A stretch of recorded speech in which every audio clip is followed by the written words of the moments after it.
All right, still in the driver's area, we are going to move into emergency equipment.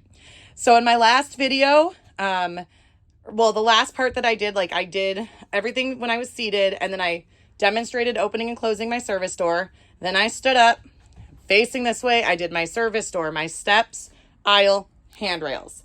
Now, because I'm still facing this door, and this is also an emergency exit door as well, now I'm going to move into emergency equipment. So in my brain, that's how I sequence that. So now I'm going to say that my emergency service door, right? So up here, there's a switch. When you hit that switch, it releases the air from the door. So now our switch is not going to work because there's no air in the door.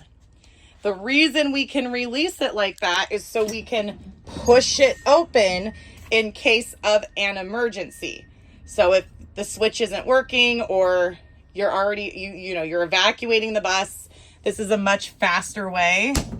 Okay, so service door is when there's air and we use the switch. Emergency service door is when we release the air and then we can manually push it open and then the switch will close it.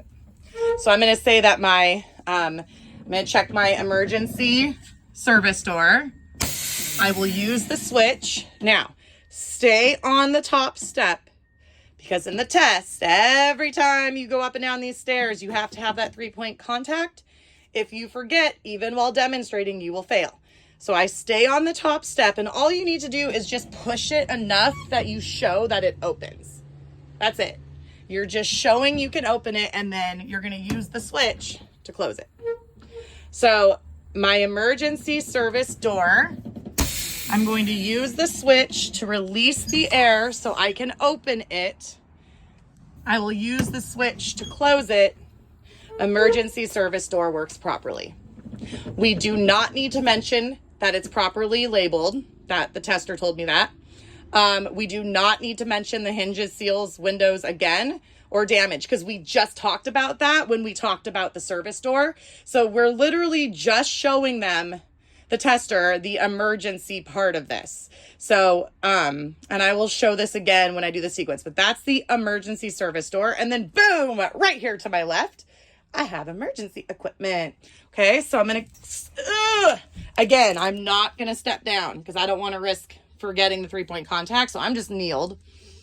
So we are going to talk about fire extinguisher, first aid kit, body fluid cleanup kit, and our reflective triangles. So the fire extinguisher is what? Securely mounted and not damaged, right? Like everything else. 2 more things. It is fully charged.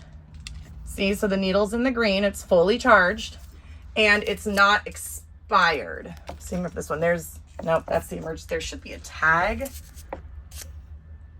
Okay, so not a great example, but there should be like a white tag that shows the expiration date. This is not my bus. So there should be a tag to remind you, but you don't actually have to check it. You're just saying it anyway. So you just say that the fire extinguisher is securely mounted and you should touch it, make sure it's mounted. Securely mounted, not damaged, fully charged, not expired. Now, my first aid kit and my body fluid cleanup kit are both securely mounted and not damaged. They are fully stocked. Body fluid cleanup kit is not leaking.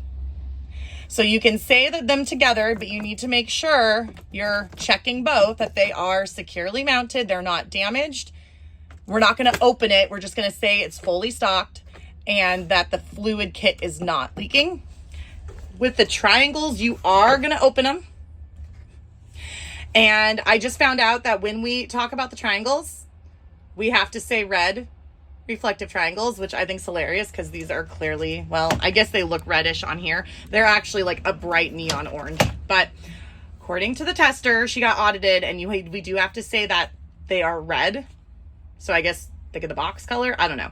So I'm going to say that I'm going to open this. I have 3 red reflective triangles, and then you close the box, and the box is securely mounted and not damaged, right? Oh my God, I have to get up now. Oh my gosh, my knees hurt. Okay. So at this point, by the way, we do not mention seatbelt cutter or accident packet. Tester said that those do not have to be included. So you do these for 2 things left. I'm going to go up here, right above it, boop, boop, or possibly over here. It's going to be in one of these pockets. You're going to say that your school bus, so the operator permit, your registration, and your insurance card are all current. So hopefully when you go to the test and the person driving you does their pre-trip, they will make sure those are all there. They should all be present. They should all be current.